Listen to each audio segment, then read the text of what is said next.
everyone, and welcome to today's guest speaker event. This is the last guest speaker event of the semester. So thank you all for attending.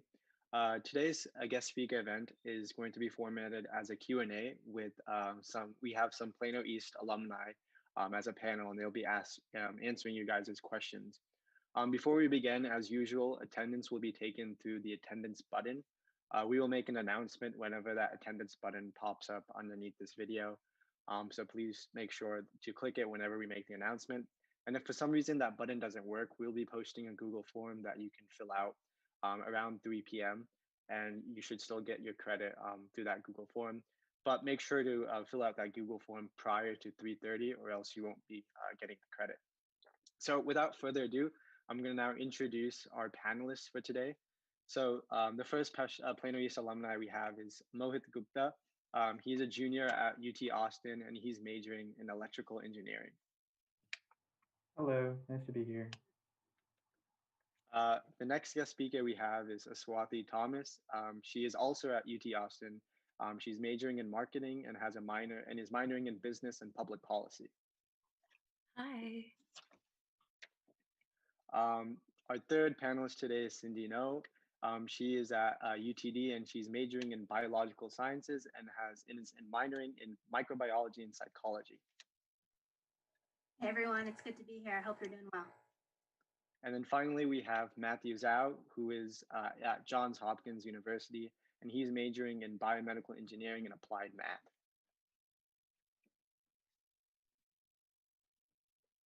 I think Matthew's. Everyone, thank you all for having us. And thank you guys for attending this event. We really appreciate you guys coming and answering our members' questions. So the first question we have is, what would you say was one memory in high school that really defined your entire experience as high school, and what did you learn from it, and how has it shaped you as a person today?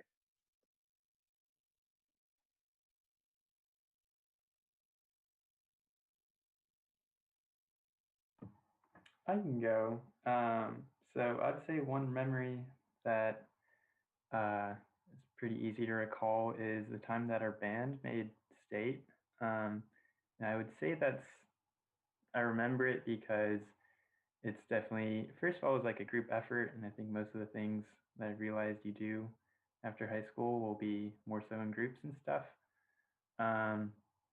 Also, it was just something you worked really hard for a really long time, and then you don't really know what the outcome will be. And it's really rewarding when you can kind of celebrate an accomplishment like that when you put in so much time and effort into things. And I think it also kind of validated just the value of effort, because even when everything's not like perfectly in place, you can still work hard and make things happen. So I don't know if I hit all the check boxes on that one, but it was a good memory. So yeah. I can go next. For me, it was really being a part of speech and debate. My sophomore year of high school, I joined the speech and debate team on accident. I joined the class and it was a whole mess, but I joined on accident and it ended up being one of the best experiences I had. I had a really awesome coach, Miss Warman, who was just a phenomenal just like mentor that I had and continues to be a mentor in my life. But just being a part of that really helped me find my voice. It allowed me to talk about things that I was passionate about, which before joining speech and debate, I never thought of myself as someone who could do those things. And I wasn't very, I think, outspoken. And joining speech and debate really taught me those things. And I think it really, being a part of that team and a part of that group definitely helped me become the person I am today. And so that was a really big memory for me. I can chime in. Like Mohit, I was not in band, I was in orchestra, but music, working together as a team. I think some of my fondest memories from high school was in orchestra, just because of the family you make, the hard work you put in into earning titles and winning UIL and awards and all that good stuff. And the trips you take together, the bonding, I think that really solidified my high school experience, because everybody has to take classes, everybody has to do school, but not everybody finds that group of people who they genuinely enjoy being around and they feel completely comfortable in themselves around. Yeah, so I was actually in orchestra with Cindy, and I have to say that I think one of the most fun memories from high school was when our orchestra went to Disneyland. I thought that trip was just really great. I think there wasn't really anything that I learned from that trip directly, other than it was really fun. But I think playing cello in orchestra really taught me a lot about just not giving up when you're confronted with failure, and just always practicing what you hear about. Yeah, I think those are amazing memories, and I think a lot of us have similar memories or will be making similar memories. The next question we have along the lines of going back to high school is, if you could go back in time and give your high school self some advice, or your freshman self some advice, what would that advice be, given the 4 years of high school you've gone through and the almost 3 years of college you guys gone through? I would tell myself to just breathe and relax and chill. I am a firm believer, and I think everything happens for a reason. And in the end, life is sweet and everything will be okay, despite your failures, despite your hardships. I feel like in high school, we're all kind of in our heads and very, very busy, and we don't take a second to look up and take a walk or see the world. And I would definitely do that differently if I could go back in time. Yeah, I completely agree with Cindy. I think one of the things you really I guess, realize when you graduate high school and go through some years of college is just how fast everything passes by. Like even now, it's like I can't believe that I'm already a junior in college, and I think I'd just say that to any high schooler that you should just really appreciate the times that you're having right now in high school, even if you're really stressed. Um, I don't think there is that much of a reason to be super stressed. Of course, I don't know everybody's situation, but and I'm sure you've heard this a lot, but just appreciate what you have right now. Yeah, I definitely agree with what Cindy and Matthew both said. Definitely breathe. I think when you're in high school, you're so caught up in your grades and your numbers and being, a certain percentile or all of these things.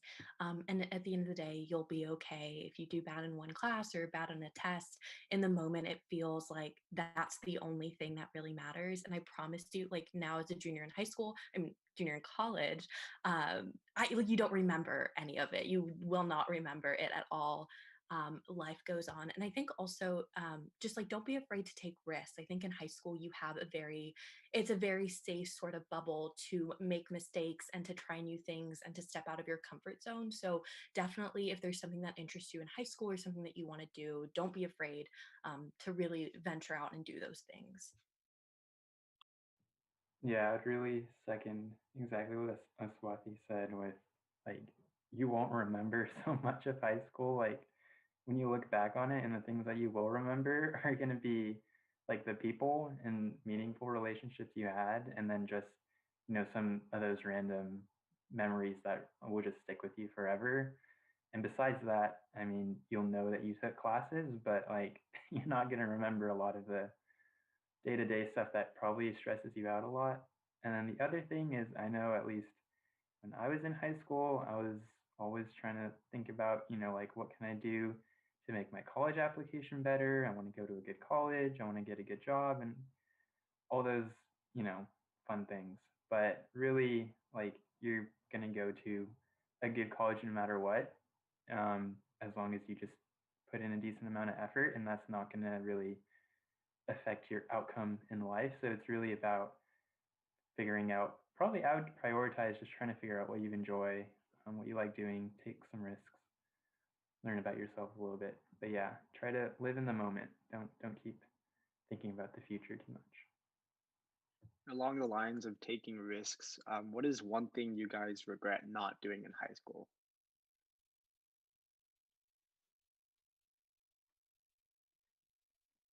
Okay, for me, it was so I swam a lot before high school, and I never joined the swim team at school, but I think it would have been cool that I had kept that up from before.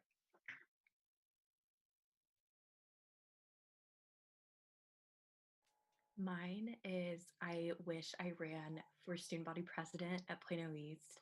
For some reason, I just didn't. I was afraid. I thought I would lose, and like the whole school would know about it. And I really wish that was something that I did and at least tried because I think it's something that I would have enjoyed doing and being a part of. I honestly don't know what I would go back in time and redo or something I regret. I feel like I don't regret anything, even the things I tried and ended up failing. They taught me a lot. So yeah, I don't have any regrets from high school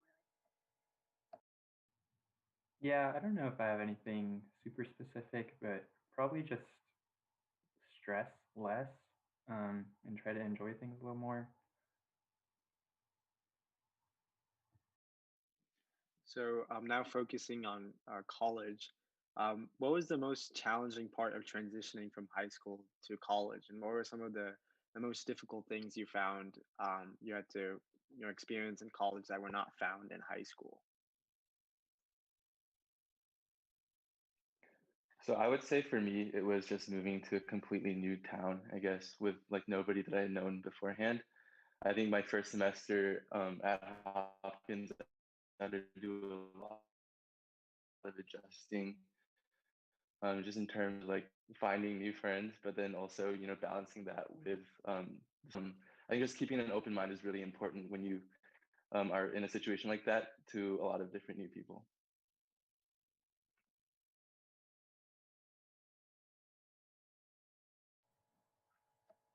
I think for me, it was some social aspect, but in all, it's really just that like you're so in Plano and in Plano ISD, you have grown up with these people your entire lives. I mean, I've known Mohit since like sixth grade. Aswathi here, we were best friends in kindergarten before I moved. And you're just surrounded by comfort and stability constantly. And then when you get to college, all of that is kind of uprooted and you have to rediscover yourself and rediscover your friends that make your life feel, you know, as great as it was when you were in high school. But I think you can learn a lot from experiences like that, being comfortable with the uncomfortable. I think you can grow a lot and learn a lot about yourself, which I definitely did. But I would definitely say the hardest thing for me was kind of adjusting to the social aspect of not having like my normal friends and the people I grew up with around me all the time. Yeah, I think for me, it was just kind of the adjustment entirely in terms of like the way you live your life, because I think in college, the biggest thing is you're kind of deciding what you're doing like every second, because you know you can be wherever you want, whenever you want, and there's no one really telling you when to do things for the most part. And so yeah, there's a lot more freedom, and with that, I mean, at least for me, it was definitely required some effort to like establish some sort of routine for me to follow, so that you know I kind of knew what to expect from myself. Um, and I just felt like that was really different because there's so many more things that you're just deciding every single day, and they're very small things, but it's, I mean, yeah, you just have to start adulting, which is fun. Yeah, I agree with what everyone said. I think, especially what Cindy was saying about you grow up with the same people. For me, I had the same friend group since like elementary school and then middle school and then junior high and then high school. And then when I went to UT, a lot of those friends didn't come to UT with me. And it was definitely kind of hard to meet new people, to make those really close friends. And I think also, you know, when you're in high school, and I think for a lot of people who are in NHS, you kind of, you know what it feels like to be accomplished. You're involved in a lot of things. You accomplish a lot of things. And then you go to college. And I know for me, I went to McCombs and everyone there is really accomplished too. And everyone is super smart. And for a second, you kind of feel like you're not smart. Or there were times where I definitely felt like the dumbest person in the room. And I think that was a little bit of a, you know, an adjustment, and that's hard to feel. But I think you learn that it's okay if you're not the smartest person in the room, because then you have so much more you can learn. There's so many people you can learn from, and there's just so much room for opportunity. And I think that was a struggle that I faced, but learning to look at it from a different angle and a different perspective really helped. Okay, so along the lines of, you know, going from high school to college, a lot of seniors right now are in college application season and are, you know, trying to final the list down and, you know, choose colleges. So what would you say is some advice you could give to seniors who about, you know, what college they should choose and, you know, the things that they should factor in when making that decision?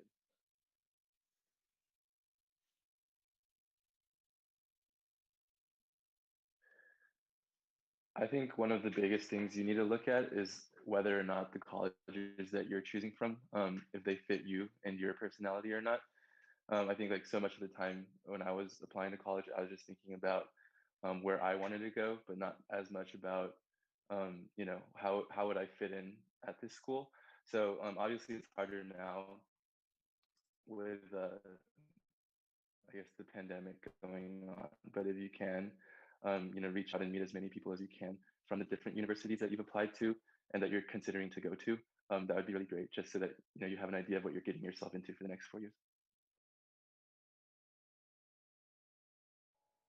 Yeah, I completely agree with Matthew. Besides money, I would say seeing if the college is a good fit is really the biggest thing. Um, I'm applying to medical school this cycle, and that's all I'm looking at. Is like, do I see myself going to school here, being around these people for the next 4 years of my life? And realistically, those are some of the most meaningful connections you'll ever make in your life. So as Matthew said, reach out to as many people as you can, read up on the mission statements of any sort of college you're interested in, reach out to alumni. They are always going to give you really great advice because they're usually pretty candid about it, and they'll give you the cold and honest truth. But take a look at the mission statement, and that's going to help you in your applications if you can tie your story into the mission statement of the university. I mean, you already stand out a lot, I think.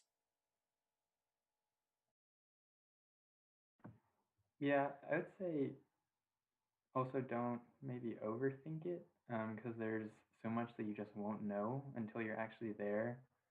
And I know for me, I kind of just assumed that I was going to go to UT, and then I came to UT and I found out what it was like, and I learned to like it. And so I think to some degree, just keep an open mind. I can see Mr. Carter laughing at that one. But yeah, just keep an open mind. Honestly, any Texas school is going to get you where you want to go as long as you put in the work. So don't stress out too much over it, but I know that's not going to help you make a decision. Yeah, I think definitely don't stress out too much over it. And at the end of the day, wherever you go, you'll be okay. I think I knew, a lot of people who didn't get in where they wanted to go and were really so devastated. And they were like, oh, well, I'm going to transfer in. But then once they started going to, wherever they eventually went in, their freshman year, they ended up loving it. They ended up staying there. So it's okay. I think a lot of times when you're doing your college apps, it's so easy to want your life to go a certain, XYZ, this exact path. And sometimes when you get your results back, you're going to realize it's not going to be that way. And that's okay. You're going to be fine wherever you go. You'll learn to love it. You'll learn to, have great experiences and meet new people. And then also with what Matthew and Cindy was saying, I think one thing that helped me is you can also always like go on YouTube and watch day in the life of whatever college, student. And that'll help you kind of get an idea of a routine or what kind of things are there that you might not get to see on a college tour. So I definitely do recommend that as well. So I know we talked about how, Yeah, I just one of the really most, like. go ahead, Matthew, sorry. Sorry, I just wanted to say that I completely agree with what Aswathi said. I think it was really great.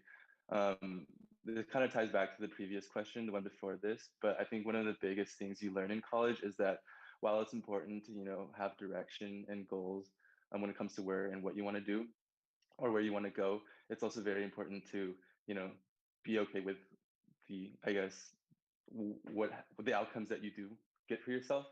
I think that pertains here as well as you're looking at schools. It's important to know exactly where you want to go, but then also be open to wherever you might land.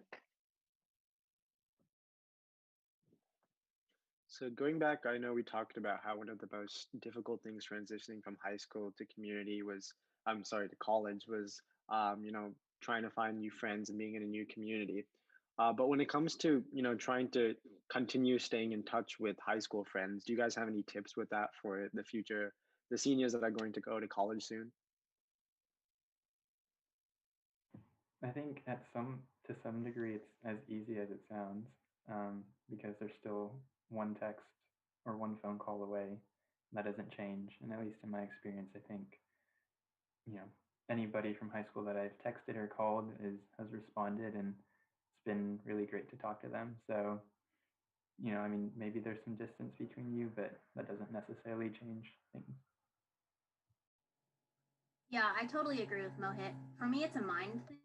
It's a mental thing. It's like if I care enough about this relationship or about this person, I will make the time to talk to them no matter what I'm doing that day. Like if Mohit texts me saying that he needs help, like I will get on FaceTime immediately and we chat for a couple hours and catch up. Um, and me and my friends from high school still do that. And I think that's just one thing is recognize that it's not going to be the same. You're not going to the same school. You're not seeing each other for 8 hours a day anymore. But it doesn't mean you have to drift apart from your friends. I surely haven't.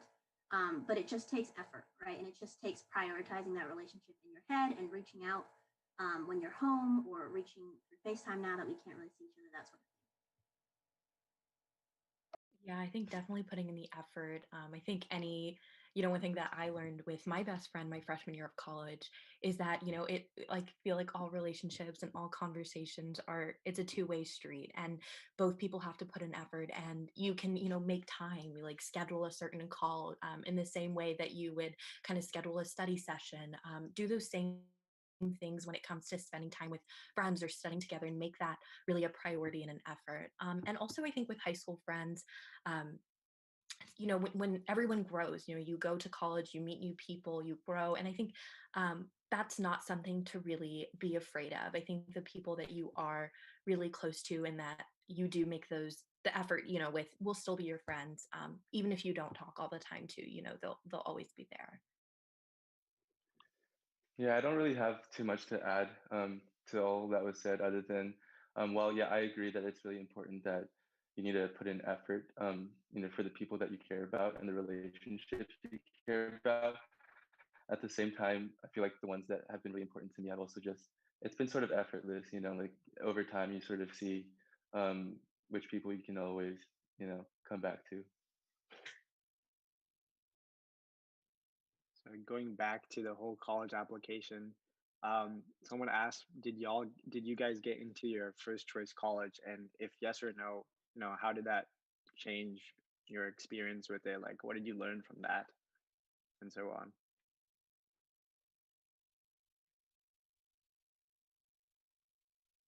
I will go.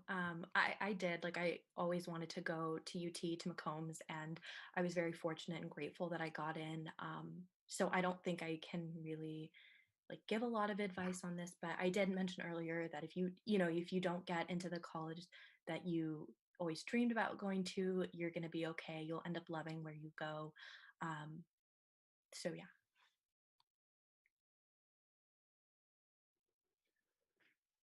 Personally, I guess I didn't actually really get into my first choice college, but I think Mohit made a really great point earlier that no matter where you go, as long as you put in the work, you'll get to where you want to. I think one thing you realize when you touch is that the school that you go to really doesn't matter so much as you having like a clear idea about what it is that you're there to get out of that education, as well as the people that you surround yourself with. So yeah, again, it really becomes less. I feel like as it's less of a consequential thing once you actually get there. I did get into my first choice colleges at BU in Boston and then UW, but I turned them both down because of financial reasons. Out of state schools are definitely way more expensive than in state schools, and I got a full scholarship to go to UT Dallas. So at first, I was very upset and I was um, angry and just feeling a lot of emotions and feeling like, oh, I worked so hard for this. I can't believe I have to turn these offers down. But now that I look back on it, I feel like this is where I belong. I feel like, as Mohit said, if you put in the work and you just have a positive attitude, everything will be okay. And I'm really fortunate to go to UTD. There's a ton of opportunities here. And especially those of you guys who are looking to apply to grad school or medical school, PA school, whatnot, your undergrad doesn't quite matter. Like the name of your undergrad doesn't quite matter. It's how you perform at that institution.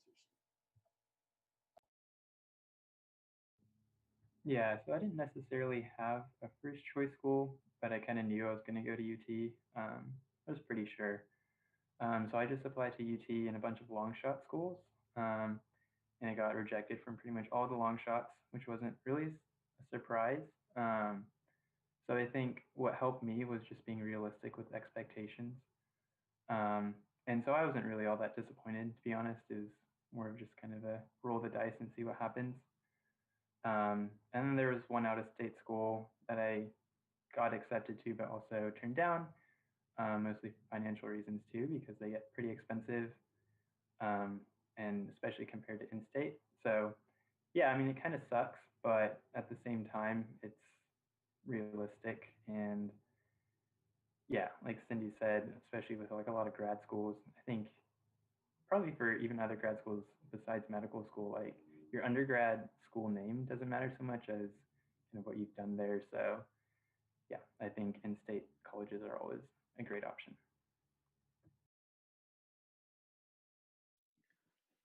Another question you have is, what was one thing you worried about a lot during high school? And when you look back at it now, you think it's silly?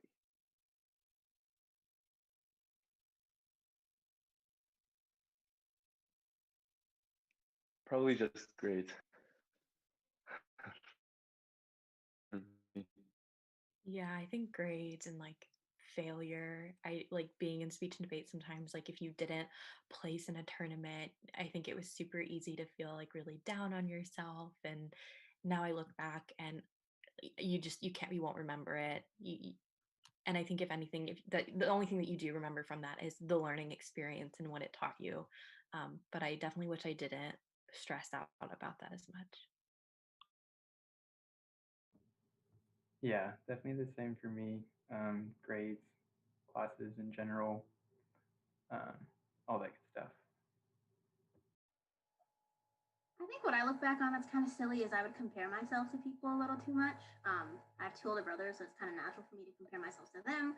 But even in high school, like Mohit, Ben, Aswathi, all of us are really just go-getters. And I was always comparing myself like, oh, I'm not doing what Mohit's doing or Aswathi's doing or what Ben's doing. Like I need to step up my game. And now I look back on it and it's really silly. Like there's no need to compare yourself to anybody. You have your own story, you have your own why, and no one can take that away from you. So really just focus on building yourself rather than comparing yourself to any of your friends or upperclassmen, that sort of thing.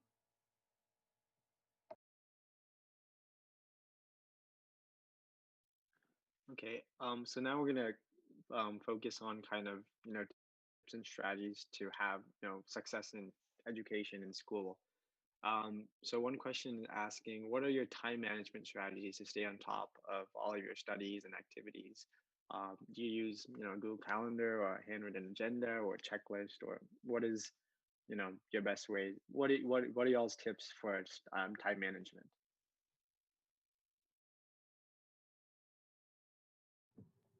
So, Yeah.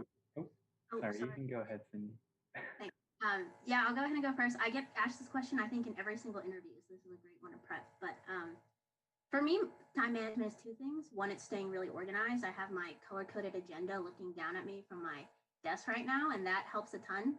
A personal thing, if I don't write it down and I don't cross it out, it's not getting done, and it just stays in my head. So that's kind of my personal way to stay organized. I know some people like Google Calendar. I like the handheldness and physical aspect of an agenda.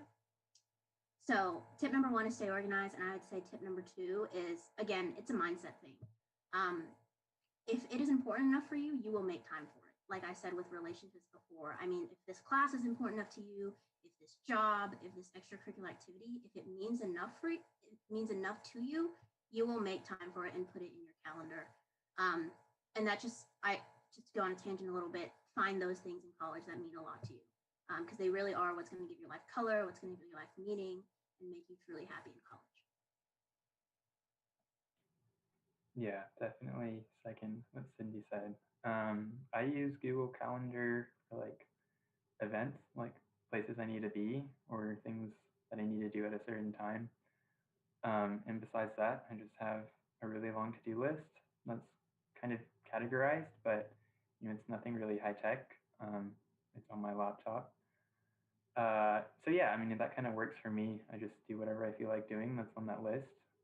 It's definitely not a perfect system. There's some things that have been on there for many, many months and likely will be on there for many more months. So, but in general, I think it works for me. And so that's what I do. Yeah, I have not been a Google Calendar person, but I know so many people absolutely swear by it. But I am a pen and paper agenda all the way. One thing that's really helped me is so I have a big calendar where I write kind of all my assignments, everything that's due, all my events. And then what I started doing this past year is I would just every week I would create sort of like each of my classes and then what was due. And then I would also write sort of what was coming up so I could always sort of be prepared. I think one thing that I just hate doing is procrastinating or waiting till the last minute because I get stressed out so easily. So for me, it's really helped just being able to see things in advance and know what's coming up and always being prepared. And I think one thing that's also helped me is like if you have a really big paper or a really big assignment coming up, break it down into parts. If you have a big exam, break it down into different units that are going to be on the exam. And then when on your to-do list, instead of writing, just study for the exam, you can write specifically like which units you're going to study on what day, and being able to break down sort of those bigger things into more smaller, achievable things, I think really helped me get a lot of things done and not feel as stressed, and definitely not procrastinate. Yeah, again, I think everybody hit on everything pretty well. I'm sure Cindy and Aswathi have much more organized calendars than I do. But mainly I just use Outlook to keep track of meetings. And then what Aswathi said about starting early really will help you a lot, especially in college when you have these like exams that just cover maybe half of the semester. Unlike in high school when exams were a lot more spread out, I feel like, or covered smaller amounts of material. Okay, before we go on to our next question, we have released the attendance button. You can find it underneath this video and make sure to click it to get your credit for attending this event. And if it doesn't work for some reason, we'll release a Google form on the classroom around 3 o'clock. So you can fill that out. Okay, so moving on to the next question. We know all of you guys are extremely high achievers and you guys work very hard. But what are some things you guys do to de-stress? How have you adapted your relaxation strategies to the pandemic specifically now that it's harder to hang out with friends or go out to eat? So I got pretty lucky. I think as I was living in Baltimore this past semester, a lot of my friends happen to live in the same apartment complex as I do. So I was able to see them pretty often. But when I'm home, I'd honestly say the biggest thing that helps me relax is still music. I still like to play cello. So whenever I can, I think that's a very big de-stressor.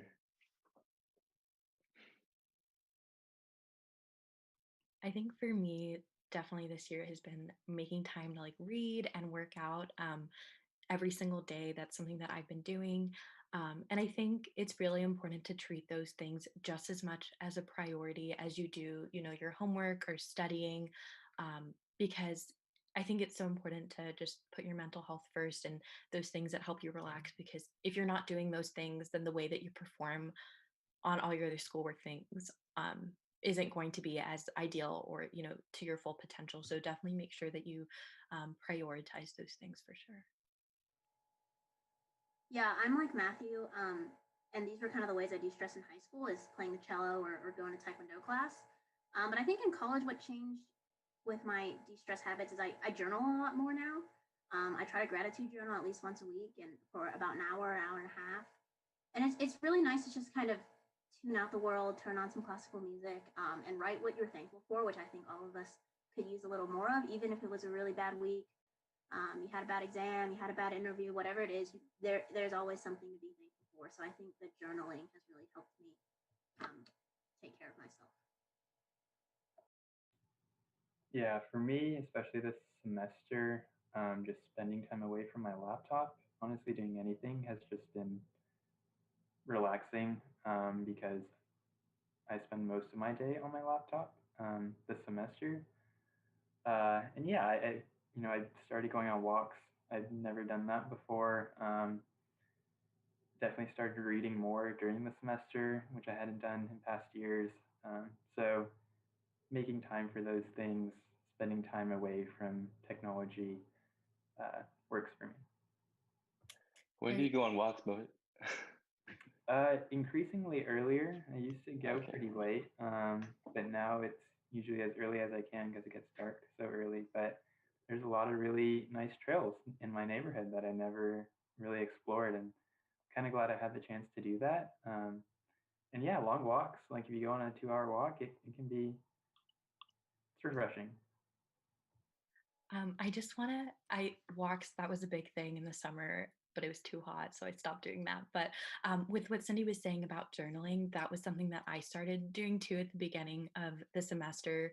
Haven't been super good about it, but when I was doing it, it was something that was really helpful. And I would always write like things I'm stressed about and things that I'm grateful for, because it was nice to sort of get that out. I think a lot of times I got really stressed because I was keeping everything that was stressing me out inside, and just being able to write it down along with the things that you're grateful for, I think it really helps like de-stress you and relax you. And then you look back and see the things that you were stressed about and you were like, I can't believe I was worried about that. So yeah.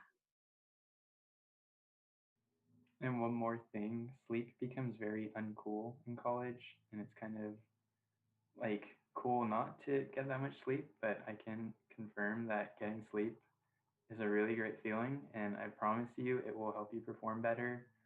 I've been there, like you will literally get better grades, better performance if you just sleep.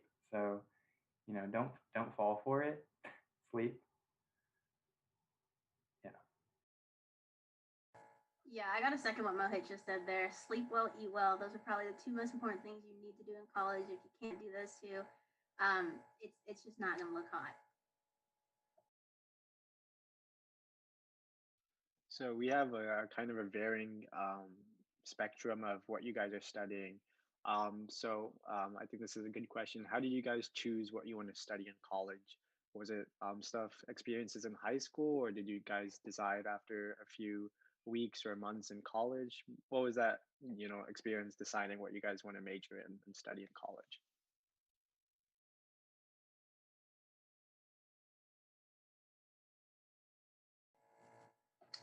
So for me, I knew I wanted to do medicine since high school, um, but I went into college not knowing what I wanted to study, and I did play around a lot first year. I switched from bio to neuroscience to healthcare studies and whatnot, and I just really I didn't enjoy anything else as much as I did biological sciences. I enjoyed getting my hands messy in research and doing microbiology research.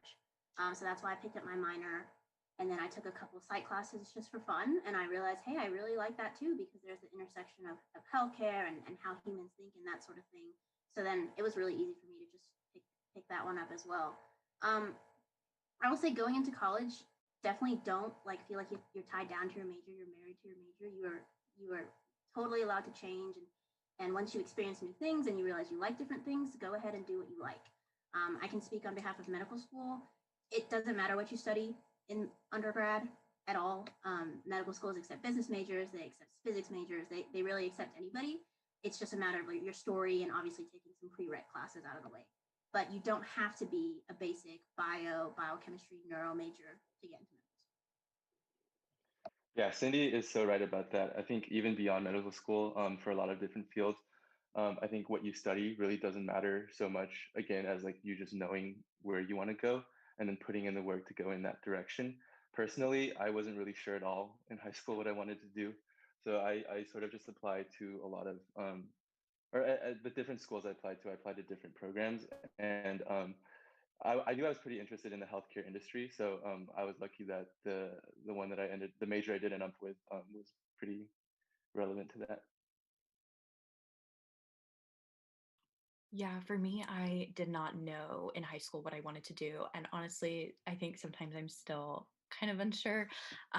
But that's what I love about my major. I think, especially with UT and their business program, your freshman year, you are an undeclared business major.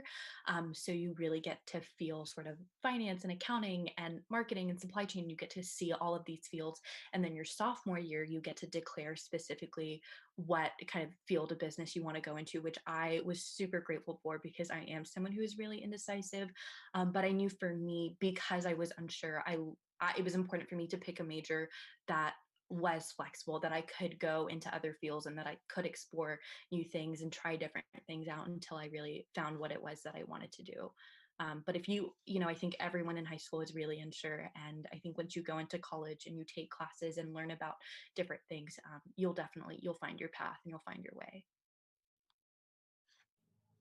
Yeah, I was also definitely very unsure. I chose engineering because I didn't hate math and science, so I figured I could do it.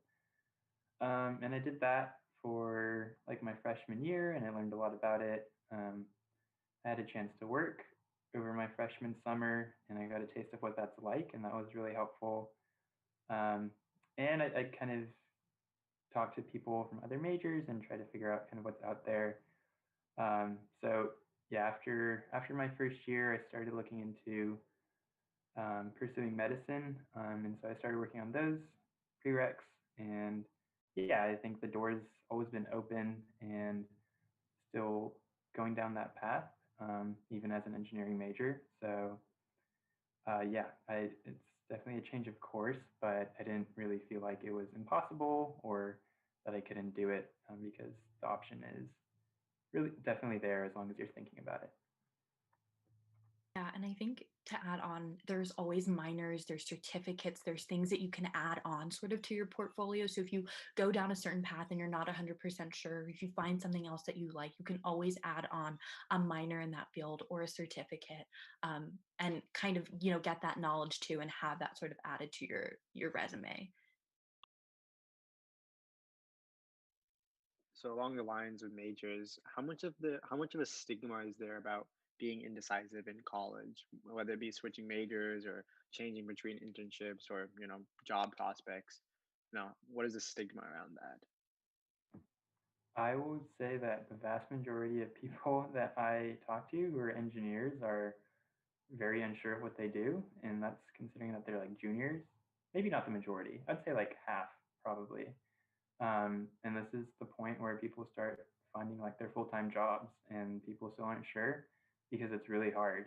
Um, and I think the easiest thing is to try something, and then after a while, you'll either know you want to keep doing it or you'll know you don't want to. And you could probably get somewhere over through process of elimination if that's the way you have to get there. Um, but people change their minds, and that's a very normal thing. And your first job even doesn't have to be exactly what you wanted, exactly what you end up doing for most of your life. Um, so yeah. Yeah, I totally agree with Mohit. I have so many friends who are interested in medicine, but they're also interested in comp sci and the intersection between the two.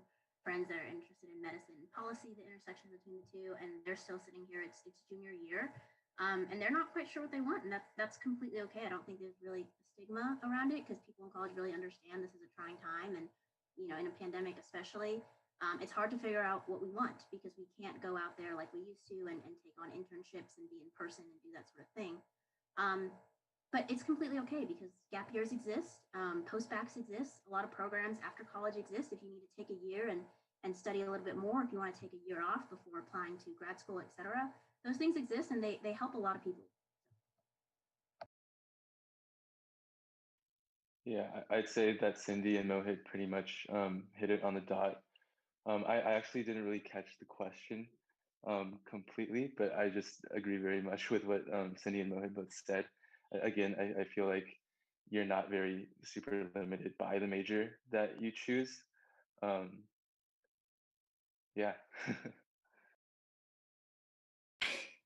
I definitely don't think that there's a lot of stigma around it. I mean, that being said, you don't want to change your major going, engineering one day, business the next, STEM, and you kind of want to stay in a certain area, in a certain field, because I think that'll definitely, save you time and resources. But if you aren't sure and you want to do that, go ahead. But I think, yeah, I think Ooh, yeah, I don't think there's a lot of stigma around it, especially with the program that I'm in. It's really easy to change your major.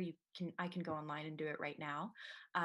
But granted, after a certain point where once you start getting into your junior, senior year, and you start deciding, where you're going to work full time, um, you definitely want to have some sort of idea of what you're going to do. But granted, it's okay if you don't, because I can't speak a lot for like medicine or engineering, but I know for business things are very flexible. You can be a marketing major and you can go into finance and investment banking and things like that, and so it's very flexible. And I don't think there's a big stigma around it. At the end of the day, you need to do what makes you happy, and if you're not happy in whatever field you chose, you should change it and do what makes you happy. So we've been talking about, academics and education, but, college is a lot more than that. So other than education, what's one thing you really value in college?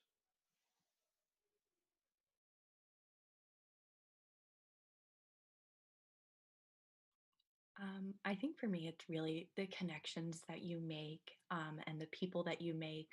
I think for me, definitely, I think in business school you learn about networking a lot, and you hear that word so many times. But I think now that I'm about to graduate soon, and you're kind of reaching sort of the end of your college life.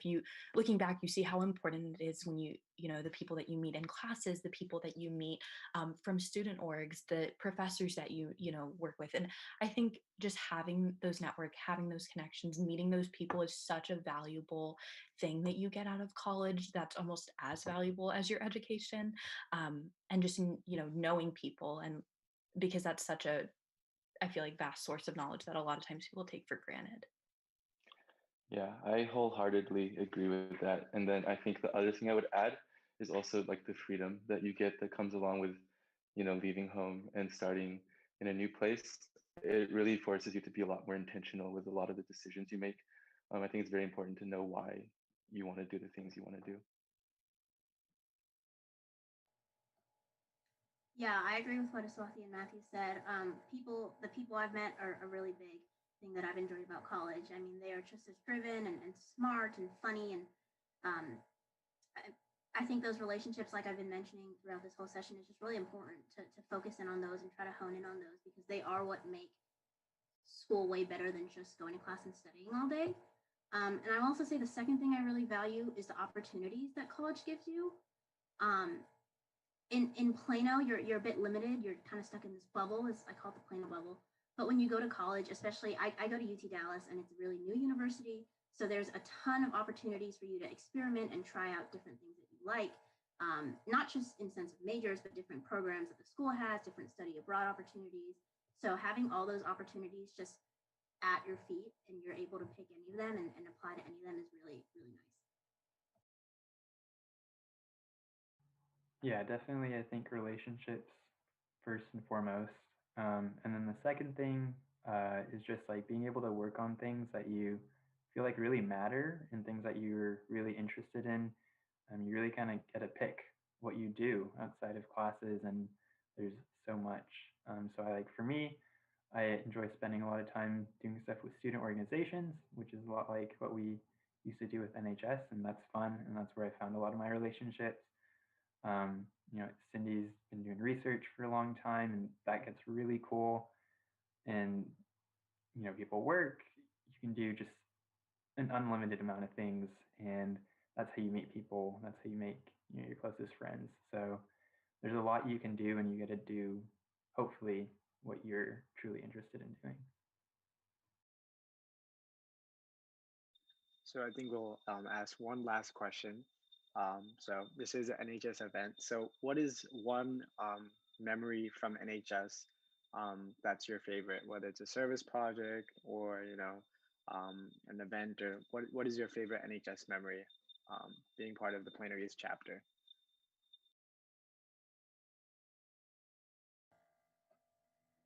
My favorite memory was the color run. It was the very first color run we did our senior year of high school. It took a lot of planning, a lot of work, months of work, but it was so worth it in the end. And, it's something that I've enjoyed so much. I've brought it to UT Dallas, and, I do color runs at UT Dallas to raise money for lymphoma research. And really, NHS is kind of what sparked that in me, in my desire to do philanthropy. So definitely the color run for me. I would have to say the color run too, because whenever we kind of started out, it was the beginnings of the color run. And so it was just really cool, like being a part of that and putting in the work and seeing how it's turned out and how it's grown over the years. And I think also going into college, I got to work with the Boys and Girls Club of Boston, and we did a 5K run idea with them. So it was really cool just being able to sort of use that experience and knowledge too, and seeing that sort of, I guess, transpire into something else. Yeah, Color Run was definitely a lot of fun. I think I also really liked the Craft a Card project. I remember we were there for the very first one, so I'm glad to hear that that's still going on at Plano East.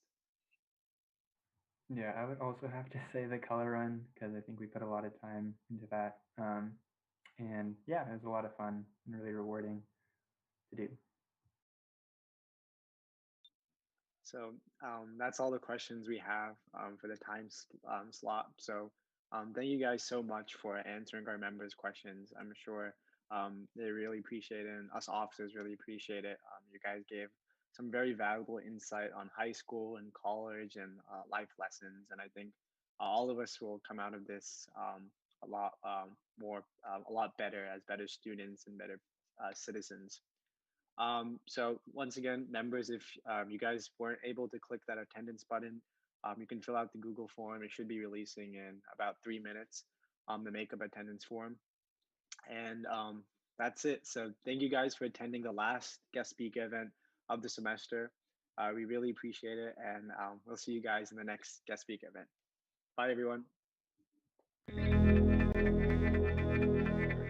Yeah, so all you seniors and juniors and some IB sophomores out there, I'm sure you guys are in this spot of uncertainty. And I think mentorship is really important. As we mentioned previously, reaching out to to people to understand what the college you want to go to is like is really important. So if anybody has any questions about UT Dallas, about biology, research, whatever, feel free to contact me. My email is just cindy.ngo@utdallas.edu. And I want to be there as a mentor for you guys because I've had figures of that in my life. So thank you. Yeah, I agree too. Just anything, if you have any questions about McCombs or UT Austin, feel free to reach out to me. And I know Mohit will definitely say the same thing too.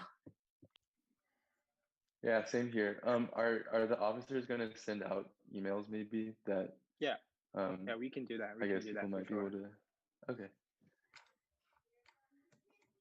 No, thank you guys for reaching out to our members and allowing them to reach out to you guys. So much appreciated.